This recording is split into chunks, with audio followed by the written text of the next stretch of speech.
उत्तर प्रदेश के प्रयागराज में उस समय अफरा तफरी का माहौल बन गया जब पेपर लीक जैसे मामले को लेकर बंद कमरे में बैठक चल रही थी। इस बैठक में छात्रों की समस्या और उनकी शिकायतें सुनने के लिए आम आदमी पार्टी के राज्यसभा सांसद संजय सिंह मौजूद थे। इसी दौरान प्रशासन बैठक को बंद कराने के लिए मौके पर पहुंच गया। इसके बाद वहां का माहौल अचानक गर्मा गया और हंगामे जैसी स्थिति बन गई। पूरे घटनाक्रम ने नया मोड़ ले लिया है। पूरा मामला आपको दिखाते हैं। देखिए वीडियो में किस तरह से जब बंद कमरे में आम आदमी पार्टी के सांसद संजय सिंह बैठक कर रहे थे, उसी दौरान यूपी पुलिस पहुंचती है और बैठक को बंद करने के लिए बोलती है। उसके बाद संजय सिंह लाल हो जाते हैं। पुलिस और संजय सिंह के बीच में हल्की नोकझोंक होती है। देखिए किस तरह से माहौल आपको दिखाई दे रहा होगा वीडियो में, तस्वीरों में, तो वहां का माहौल क्या कुछ नजर आ रहा है। यानी कह सकते हैं कि एक तरफ जहां छात्र पेपर लीक जैसे मामले में सड़क पर आंदोलन कर रही है, वहां पे देखिए किस तरह से यूपी पुलिस जब महत्वपूर्ण बैठक चल रही थी, उस बैठक को बंद कराने के लिए किस तरह से पहुंचते हैं और बैठक को बंद कराते हैं। उसके बाद हंगामा जारी हो जाता है। ऐसे तमाम जो है पेपर लीक के मुद्दे हैं, या अभी आप इस समय इलाहाबाद विश्वविद्यालय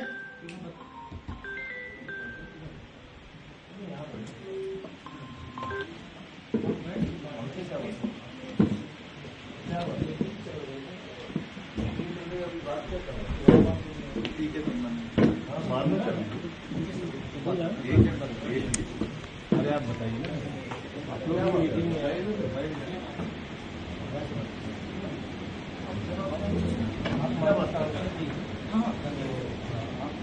बात क्या करते हैं?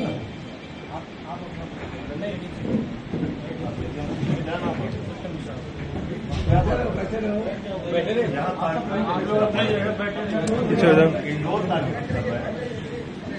यहाँ तो आपका जरूरत ही नहीं, कोई कानून व्यवस्था की तो इंडोर कार्यक्रम हो रहा है ना। इंडोर बैठ के बातचीत करना भी यहाँ मुश्किल है क्या उत्तर प्रदेश में? इसमें आपकी कहाँ जरूरत आ गई? मतलब कोई लॉ एंड ऑर्डर सिचुएशन है क्या यहाँ पे? आपके एडमिनिस्ट्रेटिव क्वालिटी पे लोग हंसेंगे। बंद कमरे में यहाँ क्या एडीएम साहब ने बोला लाइट कार्ड दो, ये क्या बात है? लाइट कार्ड तो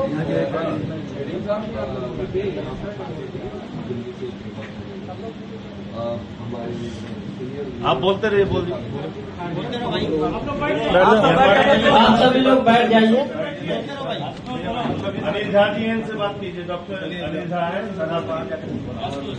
चलिए बैठे सब लोग।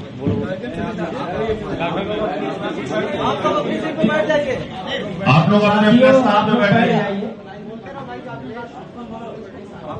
साथियों, अभी हम बता रहे थे कि इलाहाबाद विश्वविद्यालय में इस प्रकार प्रतिवर्ष फीस बढ़ाई जा रही है, उसके तहत अभी एक विश्वविद्यालय ने नया नियम जारी किया। विगत वर्ष सभी छात्रावास में समर चार्ज ले रहे हैं। इस समय परमिशन पब्लिक प्लेस में होती है। एडीएम साहब नियम दिखाइए कहाँ पर ये आपके कॉन्फ्रेंस हॉल में बातचीत करने की परमिशन चाहिए? आप नियम कानून से बात करेंगे ना। कोई देश विरोधी बातचीत हो रही क्या यहाँ पे? परीक्षाओं के पेपर लीक हो रहे हैं। जिन परीक्षाओं को देके आप एडीएम हुए हैं, ये एसएसपी हुए हैं, कोई आईजी हुआ है, कोई डीजीपी हुआ है, उन्हीं परीक्षाओं के पेपर लीक हो रहे हैं जिसमें आपके बच्चे भी पेपर लीक से प्रभावित है। उस पर चर्चा करना, बातचीत करना गुनाह है डेमोक्रेसी के अंदर, और वो भी बंद कमरे में।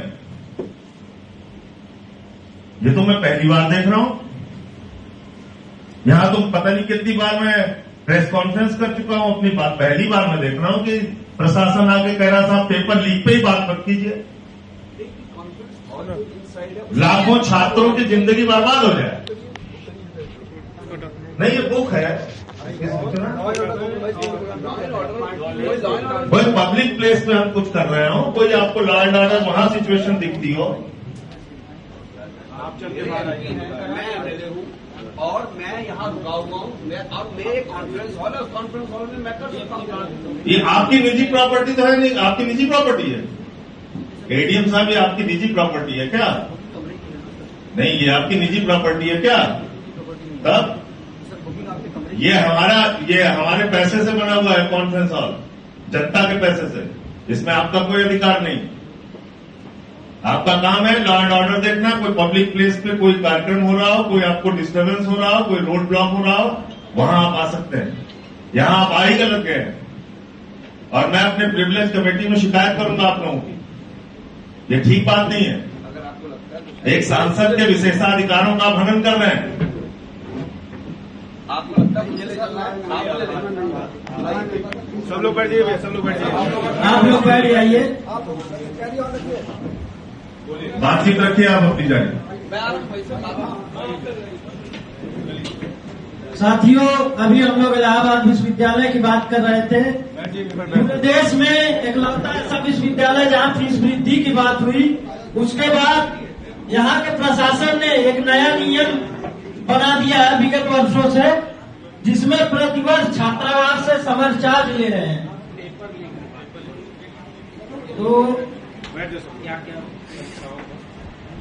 तो उसमें जो है समर चार्ज की अवैध वसूली हो रही है। माननीय सांसद जी से हम निवेदन करेंगे कि विश्वविद्यालय हो या कहीं पर भी कोई भी छात्र हो जिसके ऊपर कोई भी समस्या आ रही है। तो आपने देखा कि किस तरह से यह पूरा मामला सामने आया। दरअसल यह घटना कल की है। अब आपको दिखाते हैं कि आज इस पूरे मामले और विवाद पर पूरी घटनाक्रम को लेकर राज्यसभा सांसद संजय सिंह ने क्या कहा, सुनिए। पहले संजय सिंह के उस बयान को सुनाते हैं जब वो कल बैठक कर रहे थे और बैठक बंद करने के लिए पुलिस पहुंचती है, उसके बाद नोकझोंक होता है। उसके बाद आज संजय सिंह उस पूरे मामले पर बयान देते हुए नजर आ रहे हैं। क्या कुछ कह रहे हैं, पहले आप। नमस्कार जय हिंद साथियों। कल आपने देखा कि प्रयागराज में किस तरह से भारतीय जनता पार्टी के प्रशासन ने, मोदी योगी की डबल इंजन सरकार ने छात्रों के पेपर लीक पर चर्चा होने से रोक दिया।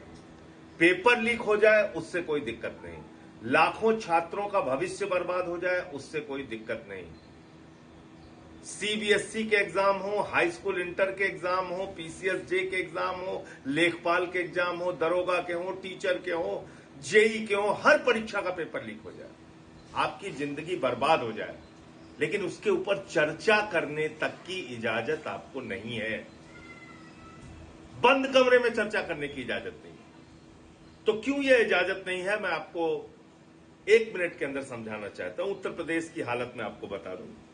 2017 में दरोगा भर्ती हुई थी जिसमें 7 लाख लोगों ने एग्जाम दिया था, पेपर लीक हो गया, परीक्षा कैंसिल हो गई।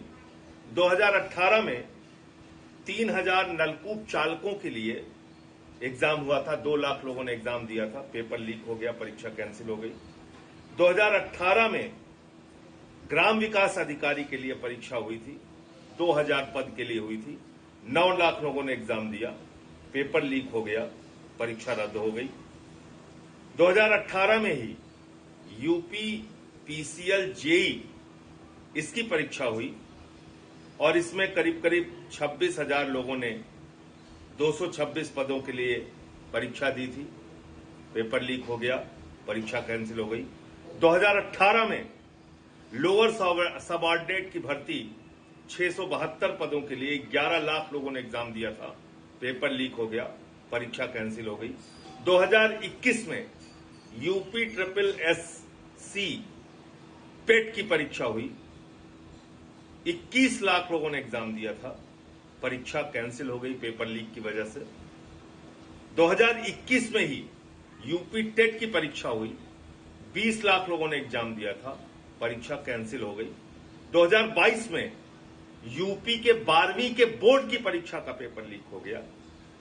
2022 में लेखपाल की परीक्षा 8000 पदों के लिए 2.5 लाख लोगों ने परीक्षा दी थी, पेपर लीक हो गया, परीक्षा कैंसिल हो गई।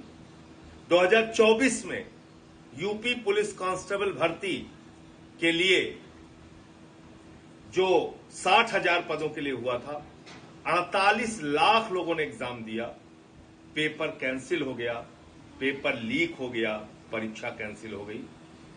2024 में आरओ के लिए समीक्षा और समीक्षा अधिकारी की परीक्षा हुई, 411 पद के लिए 10 लाख लोगों ने परीक्षा दी, परीक्षा का पेपर लीक हो गया, परीक्षा कैंसिल हो गई। 2025 में यूपी बोर्ड के हाई स्कूल की परीक्षा का पेपर लीक हो गया। 2026 में एसएससी जीडी कांस्टेबल भर्ती की परीक्षा का पेपर कई जगहों पे धांधली, कई सेंटर्स पे धांधली का मामला सामने आया, निरस्त हो गया।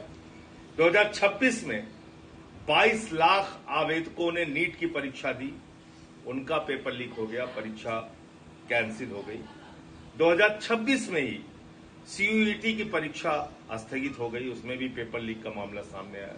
2026 में ही लेखपाल भर्ती का पेपर लीक हो गया, जिसमें 2 घंटे बाद लोग, तय समय से 2 घंटे बाद लोग सेंटर से बाहर निकले, तमाम मामले उसके सामने आए। और ये सब परीक्षाएं जिन लोगों के माध्यम से कराई जा रही थी, ईडू टेस्ट, इन्होंने यूपी पुलिस का एग्जाम कराया, और ये ईडू टेस्ट का जो एग्जाम हुआ था, ये ईडू टेस्ट कंपनी के द्वारा जो एग्जाम कराया गया था यूपी पुलिस का, ये Edutest blacklisted company है। ब्लैक लिस्टेड कंपनी से यूपी में एग्जाम कराया गया था। दूसरा, एप्टेक लिमिटेड को जो यूपी पीसीएल जेई का एग्जाम कराने का ठेका दिया गया था, वो भी ब्लैक लिस्टेड कंपनी है। तो आप कल्पना कर सकते हैं कि किस तरह से ब्लैक लिस्टेड कंपनी के माध्यम से रिश्वतखोरी, भ्रष्टाचार, जो भी उसके पीछे की कहानी हो, उनसे यूपी की परीक्षाएं कराई जा रही हैं, पेपर लीक हो रहा है। बड़े पैमाने पे हजारों करोड़ का भ्रष्टाचार का धंधा है जो भारतीय जनता पार्टी के नेतृत्व में चल रहा है। लेकिन आप सोचिए कि इसके बारे में आप चर्चा भी नहीं कर सकते। कल प्रयागराज में मैं बंद कमरे में कॉन्फ्रेंस हॉल में चर्चा कर रहा था, जिसमें तमाम छात्र संगठनों के लोग आए हुए थे। अनुग्रह नारायण सिंह जो पूर्व विधायक हैं इलाहाबाद के और छात्र संघ के अध्यक्ष रह चुके हैं, वो आए थे। के राय साहब जो अधिवक्ता है हाई कोर्ट के और छात्र संघ के अध्यक्ष रह चुके हैं, वो आए थे। समाजवादी छात्र सभा के लोग थे, एनएसयूआई के लोग थे, तमाम छात्र संगठनों के लोग थे, प्रतियोगी छात्र संगठनों के लोग थे। और उन सब ने उस कार्यक्रम में हिस्सा लिया और अपनी व्यथा बता रहे थे कि किस तरीके से वो वहां पे मेहनत करते हैं, पढ़ाई करते हैं, दिन रात तैयारी करते हैं, और बता रहे थे कि एग्जाम देके निकलते हैं तो सबसे पहले मां का फोन आता है कि बेटा परीक्षा कैसे हुई, कैसे हुआ एग्जाम। जो मजदूरी कर रहा है या छोटा मोटा काम मुंबई में कर रहा है, बाप का फोन आता है, कैसी परीक्षा हुई। उनको उम्मीदें रहती है अपने बच्चों से कि हमारे बच्चे नौकरी करने लगेंगे तो हमारी जो झोपड़ी है वो पक्का मकान में तब्दील हो जाएगी, हमारी जिंदगी में कुछ बदलाव आएगा। तो आज लड़के अवसाद में हैं, डिप्रेशन में हैं। लखीमपुर में एक नौजवान ने आत्महत्या कर ली नीट के पेपर लीक के कारण। दिल्ली में एक लड़की ने आत्महत्या कर ली। ऐसे और जगहों पे भी आत्महत्या की घटनाएं सामने आई। आप उनके बारे में उनका दर्द भी सुनने की इजाजत नहीं दे रहे, उनके बारे में बातचीत करने की इजाजत नहीं दे रहे। और 2 छात्र नेता आशुतोष पांडे और पंकज पांडे, इनको गिरफ्तार कर लिया गया, इनको अरेस्ट करके जेल में डाल दिया गया। आज सोचे तानाशाही का आलम। मैं तो कह रहा हूं कि कितनी मूर्खतापूर्ण सरकार चल रही है भारतीय जनता पार्टी की, कि पता नहीं योगी सरकार को किसने ये सलाह दी। मैं तो बंद कमरे में चर्चा करके चला आता, शायद उसको उस खबर को इतना महत्व नहीं मिलता। लेकिन पता नहीं कैसे आपके अधिकारियों ने आपको सलाह दी, या आपकी खुद की ये सोच है कि कहीं बातचीत ही नहीं होने देनी है छात्रों के मुद्दे पे। आपने उसको रोकने का प्रयास किया, दमन करने की कोशिश की, और आज पूरे देश में पेपर लीक पे चर्चा एक बड़ा मुद्दा बन गया है। लोग अपनी बातचीत कहेंगे, करेंगे और हर जगह करेंगे। इसको कोई नहीं रोक सकता, न मोदी रोक सकते हैं, न योगी रोक सकते हैं। 75 जिले हैं उत्तर प्रदेश के, और इस कार्यक्रम को और विस्तार दिया जाएगा। ऑनलाइन हम लोग पेपर लीक पे चर्चा करेंगे, जाके जिलों में छात्रों के साथ पेपर लीक पे चर्चा करेंगे, पेपर लीक पर बातचीत करेंगे, छात्रों को संगठित करेंगे, और कैसे ये पेपर लीक का धंधा बंद होना चाहिए इसके बारे में सरकार से एक ठोस नियम कानून बनाने की बात करेंगे। और वो हक, लोगों का रोजगार का हक, परीक्षा ईमानदारी से देने का हक, वो हक सरकार से लेके रहेंगे। और मैंने तो 5 चरणों में रोजगार दो, सामाजिक न्याय दो पदयात्रा भी की, उसके माध्यम से भी नौजवानों की आवाज उठाने का काम किया, और प्रयागराज जाके भी ये प्रयास किया छात्रों को संगठित करने का। आप लोगों से मैं कहना चाहता हूं, ये पेपर लीक पे चर्चा का कार्यक्रम आगे भी जारी रहेगा। और इस अभियान से जुड़ने के लिए आप 8588833483 नंबर पर बात करके अपने सुझाव दे सकते हैं और इस अभियान से जुड़ सकते हैं। दूसरा नंबर है 8588841358।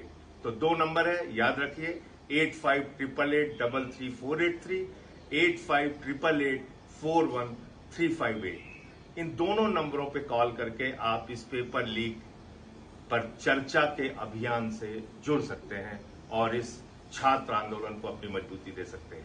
जय हिंद।